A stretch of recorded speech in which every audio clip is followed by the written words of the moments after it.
नमस्कार, मैं नाज़मीन खान और आप देख रहे हैं टुडे न्यूज़ 24 टीवी। आइए नजर डालते हैं देश दुनिया की बड़ी खबरों पर।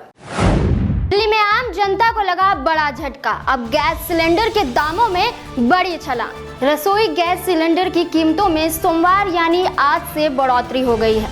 अंतर्राष्ट्रीय स्तर पर एलपीजी की कीमतों में बढ़ोतरी के चलते भारत में रसोई गैस सिलेंडर के दाम बढ़ाए गए हैं। राष्ट्रीय राजधानी दिल्ली में 14 रुपये 2 पैसे किलोग्राम वाला बिना सब्सिडी का रसोई गैस सिलेंडर 11 रुपये 50 पैसे महंगा हो गया है। एक रिपोर्ट के अनुसार पहले दिल्ली में इसकी कीमतें 581 रुपये 50 पैसे थी, जो अब 593 रुपये प्रति सिलेंडर हो गई है। भारत सरकार के आदेशों के बाद भी दिल्ली नोएडा पर नाकेबंदी, जहां एक तरफ दिल्ली से गुड़गांव बॉर्डर को खोल दिया गया है, तो वहीं दूसरी तरफ दिल्ली से नोएडा बॉर्डर को अभी भी सील किया गया है, जिसके तहत यहां देखा जाता है कि वहां पर आने जाने वाले लोगों को तकलीफों का तो सामना करना पड़ रहा है, साथ ही साथ वहां पर भारी जाम भी देखने को मिल रहा है, और जिसके तहत लोग ना तो जा पा रहे हैं ना तो आ पा रहे हैं। तो यहाँ पर एक तरफ बॉर्डर खोल दिया गया है गुड़गांव का, दूसरी तरफ नोएडा का बॉर्डर अभी भी बंद है। फिर देश से टकराने आ रहा है चक्रवाती तूफान, अरब सागर में कम दबाव का क्षेत्र बनता जा रहा है, जो चक्रवाती तूफान का रूप ले रहा है। उम्मीद है 2 दिनों में ये तूफान महाराष्ट्र और गुजरात के तटों से टकरा सकता है। वहीं केरल में मानसून के आगमन के साथ ही अगले 24 घंटों में लक्षद्वीप में भारी बारिश होने की संभावनाएं जताई जा रही हैं। आज से पटरियों पर दौड़ेंगी 200 और ट्रेन। 1 जून यानी सोमवार से देश में लॉकडाउन के बीच चलने वाली ट्रेनों की संख्या बढ़ा दी गई है। अब तक चल रही 15 जोड़ी ट्रेनों की संख्या बढ़ाकर 200 कर दी गई है। लॉकडाउन चूंकि 30 जून तक बढ़ा दिया गया है, लेकिन इस बार बहुत सारी ढील मिलने के बाद भारतीय रेलवे अब अपनी ट्रेनों को धीरे धीरे ट्रैक पर लाने की कोशिश भी कर रहा है। सोमवार से चल रही ट्रेनों में अब 9 एसी कोच भी शामिल होंगे, जो अब तक चल रही ट्रेनों में नहीं थे। सीएम केजरीवाल ने आम जनता के लिए किया बड़ा ऐलान। दिल्ली के मुख्यमंत्री अरविंद केजरीवाल ने सोमवार को राज्य में कोरोना वायरस की स्थिति को लेकर प्रेस कॉन्फ्रेंस की। उन्होंने बताया कि दिल्ली में सैलून और नाई की दुकान खोले जाएंगे, लेकिन अब स्पा बंद रहेंगे। पहले जो खोल दिया गया है वो खुला रहेगा, और रात्रि कर्फ्यू के दौरान रात को 9 से सुबह 5 बजे तक सब लोग घर में रहेंगे। दोपहिया पर अब एक सवारी पीछे भी बैठ सकेगी। बाजार में ऑड इवन खत्म कर दिया गया है, अब सारी दुकानें एक साथ खुल सकती हैं।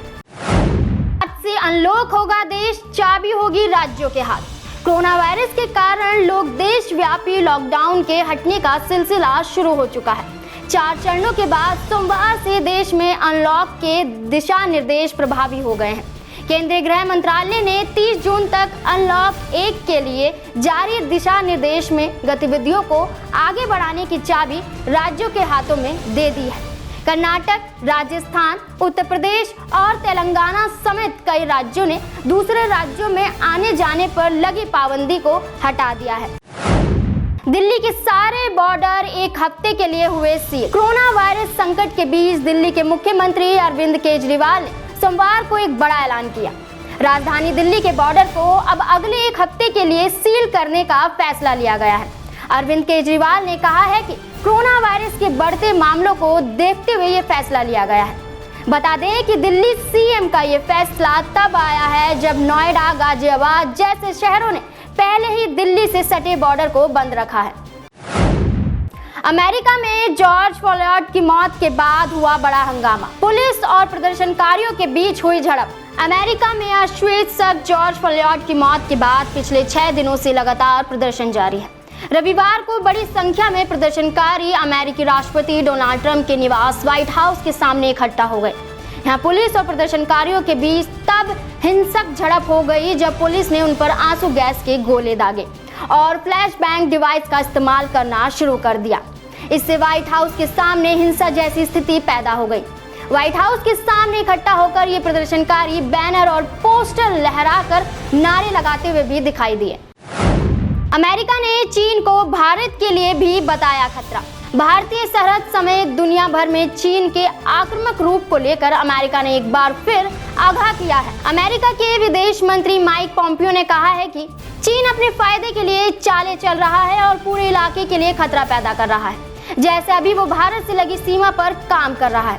पॉम्पियो ने कहा, चीनी कम्युनिस्ट पार्टी बहुत लंबे समय से इस मिशन पर है और इसके लिए कोशिश कर रही है। वो अपने फायदे के लिए तमाम चालों का इस्तेमाल करती रहती है।